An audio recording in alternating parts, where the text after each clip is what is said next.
tayangan kita si Bayang. Baik, pada malam hari ini kita akan mencoba mengupas dan menguak misteri di jalan lintas Tanjung Merawa Lubuk Pakam, di mana masyarakat setempat mengatakan bahwa di jalan ini sering terjadi kecelakaan beruntun yang sudah banyak menelan korban jiwa, baik itu luka-luka, cacat, bahkan ada yang sampai merenggut nyawa. Di sini kita akan mencoba mengupas baik secara mistik maupun secara struktur jalan. Karena apapun ceritanya, kita tidak bisa mengambil kesimpulan itu semua karena kegaiban ataupun gangguan-gangguan dari makhluk-makhluk astral di sepanjang jalan ini. Dan yang pertama kita akan mengulas secara logika dan melihat kecepatan dan struktur jalan di tempat ini. Mari kita lihat.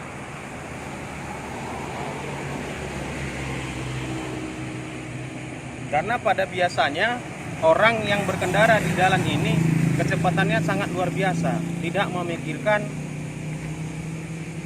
apa kita bilangnya, hampir-hampir tidak memikirkan untuk keselamatannya diri sendiri, apalagi memikirkan keselamatan orang lain, gitu loh. Pertama yang harus kita perhatikan di jalan ini adalah struktur jalannya.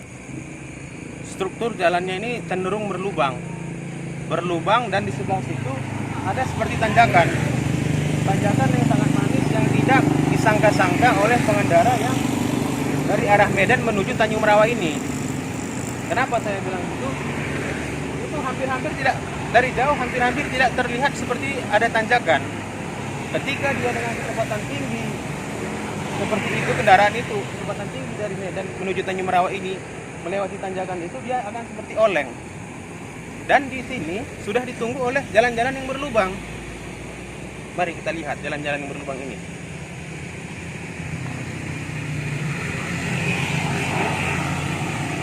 Ini dia. Inilah salah satu jalan yang berlubang di tempat ini. Nah, kalau kayak bapak ini dia berjalan dengan kecepatan yang standar. Mungkin karena dia sudah sering di sini dan mungkin dia mengingat anaknya ada menanti di rumah. Dan ada beberapa orang yang saya yakini dan saya percayai bahwa mereka bukan yang pertama kali lewat di jalan Tanjung Merawa Lubuk Pakam ini.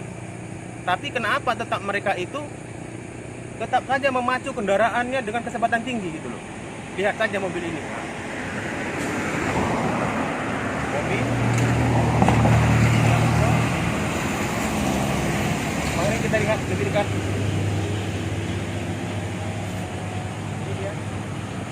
Jalan yang rusak.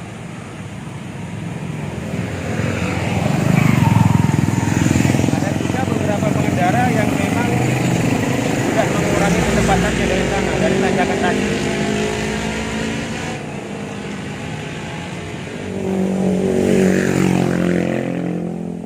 Coba kameramen dari arah sini biar nampak kendaraan yang.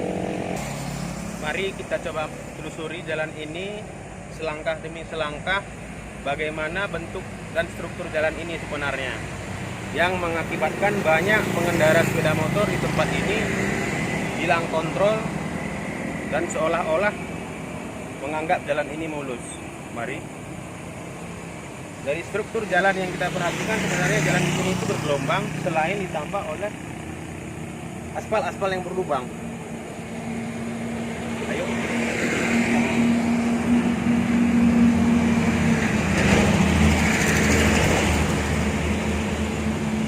Ya, mungkin jalan ini sih sudah beberapa kali dilakukan penambalan atau pengaspalan baru. Cuman kenapa terus-terusan berlubang seperti ini? Satu, karena di sebelah sana ada sawah yang mengakibatkan apabila hujan turun deras, maka air-air itu akan menggenangi jalan ini.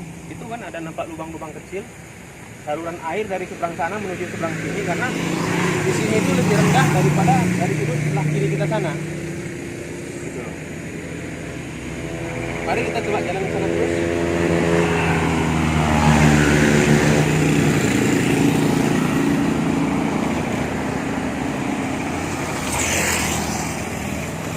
Ya, kita bisa melihat bagaimana mereka tetap memacu kendaraannya dengan kecepatan tinggi.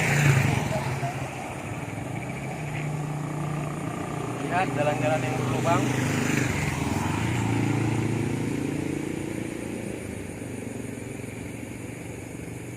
Terus mari kameramen. Ini juga berlubang.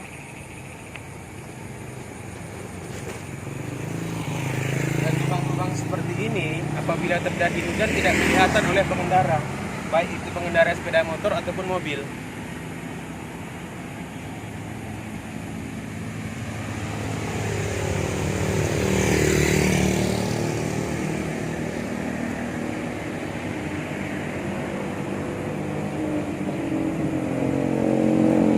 Ada lubang kecil.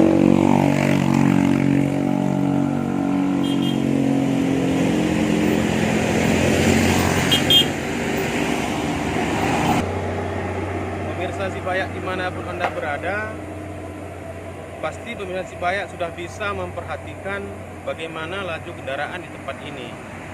Dan yang kita lihat saja, dari tadi kendaraan yang lewat itu hanya 70% aja yang tidak saya ralat pengertian saya, hanya 30% saja yang mengurangi kecepatannya. Padahal ini jalan rusak. Yakinlah kita bahwa mereka ini bukan sekali dua kali jalan cepat ini. Mari kita lanjut perjalanan kita. Itu juga yang membuktikan bahwa di sana sering terjadi genangan air. Tepat di ujung ada lubang kanan, lubang gorong-gorong. Dalamnya pecah di situ, aspalnya pecah. Jadi itu juga lah yang sering mengakibatkan pengendara di sini tidak waspada. Mari kita lihat di depan.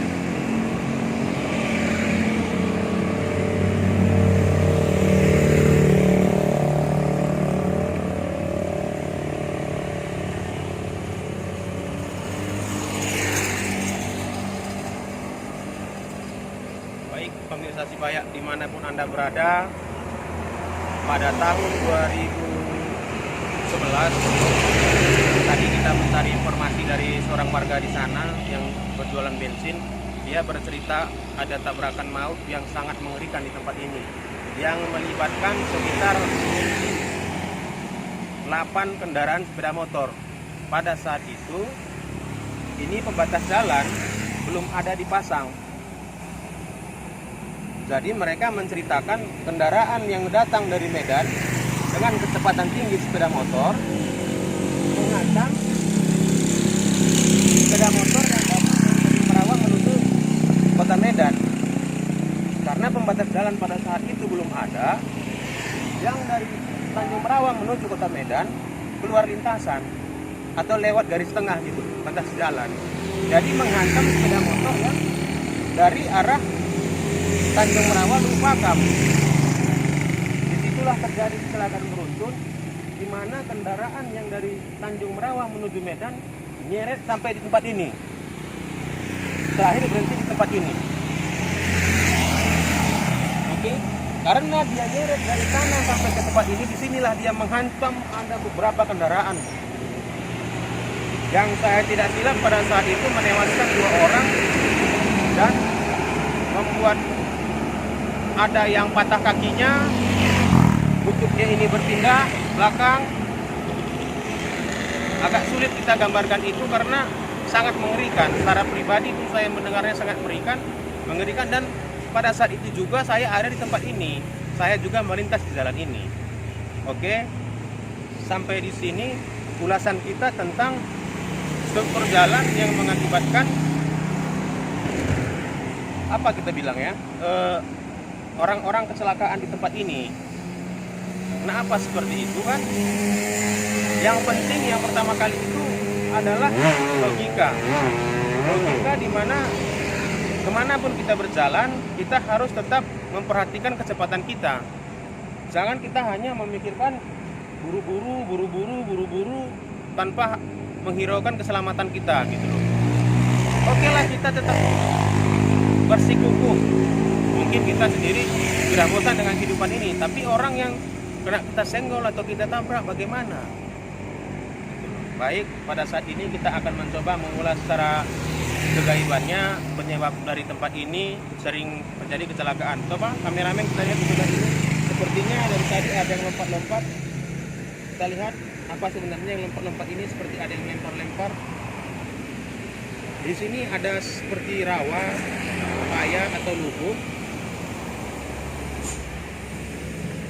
Paya atau lubuk, di mana menurut penglihatan saya, menurut pandangan batin saya,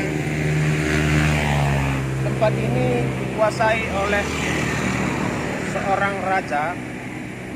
Kita bilanglah ini kerajaan Bunian, tapi yang menguasainya ini adalah seorang ratu, di mana wujudnya yang saya lihat, kepalanya ke atas adalah, kita bilang manusia, tapi wajahnya itu bukan seperti manusia, tapi dia memiliki mahkota, tapi dari pinggang ke bawah dia berbentuk ular. Itulah orang-orang Bunian, penguasa-penguasa di tempat ini, karena ini kita bilang termasuk kampung mereka. Gitu loh. Jadi menurut saya alangkah baiknya kita berbincang di sana aja, biar kita tidak menarik perhatian masyarakat sekitar sini dan mengganggu juga fokus para pengendara sepeda motor di tempat ini. Mari kita menuju ke sana.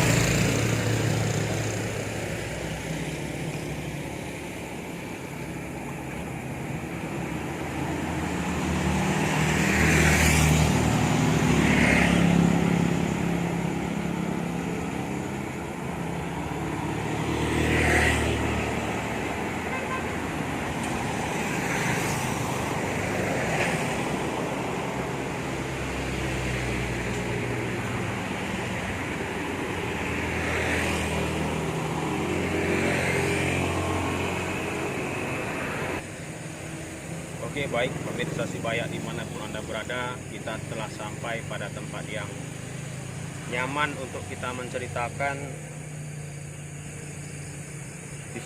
istana dan kekuatan-kekuatan gaib di tempat ini.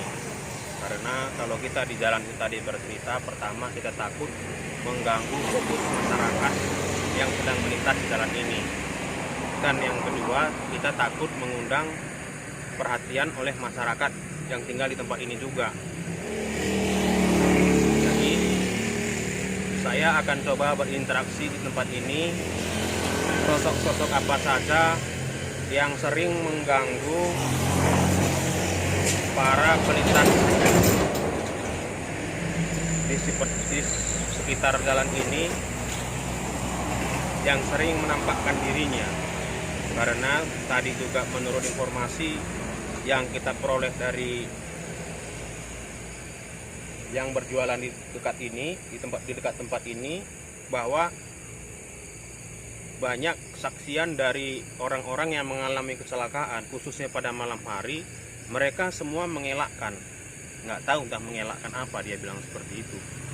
Tapi coba saya akan berinteraksi dengan mereka sebentar.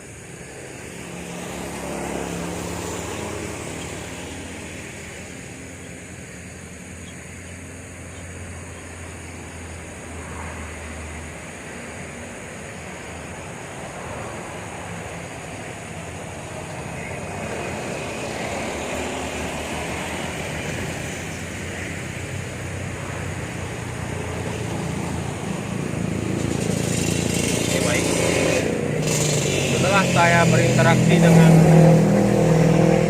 penguasa tempat ini, dan penguasa tempat ini tadi menceritakan bahwa yang sering mewujudkan wujudnya pada pengendara yang melintas di tempat ini, dia berada di sisi kanan kita itu. Dia adalah wujud seorang wanita yang memegang anaknya. Apabila tengah malam, mereka lah yang bermain menyeberang ke sana kemari. Menyeberang, dan menyeberang. Dan seolah-olah orang yang melintas tempat ini selalu melihat itu. Gitu. Dan kemudian yang sering jahil di tempat ini, yang mau mempengaruhi pikiran manusia, yang tidak memiliki keimanan yang kuat, adalah seorang laki-laki tinggi. Dia sekitar tinggi 100 175 cm seperti itu, berhidung mancung, giginya panjang-panjang tapi dia gondrong. Rambutnya sekitar segini, berpakaian putih, tapi dia bukanlah seorang kuntilanak. Gitu. Dan juga tadi saya sempat melihat di sini ada seekor ular. Di sini hanya buntutnya aja gitu, buntutnya saja dari ujung sana. Dan saya tidak melihat ada kepalanya di sini. Dan saya melihat semakin dalam, ternyata kepalanya itu ada di ujung jembatan sana. Di ujung jembatan, tepatnya di depan rumah sakit GL Tobing. Saya tadi bertanya juga di dalam perjalanan saya, tanya jawab dengan dia, kamu siapa? Saya bilang gitu.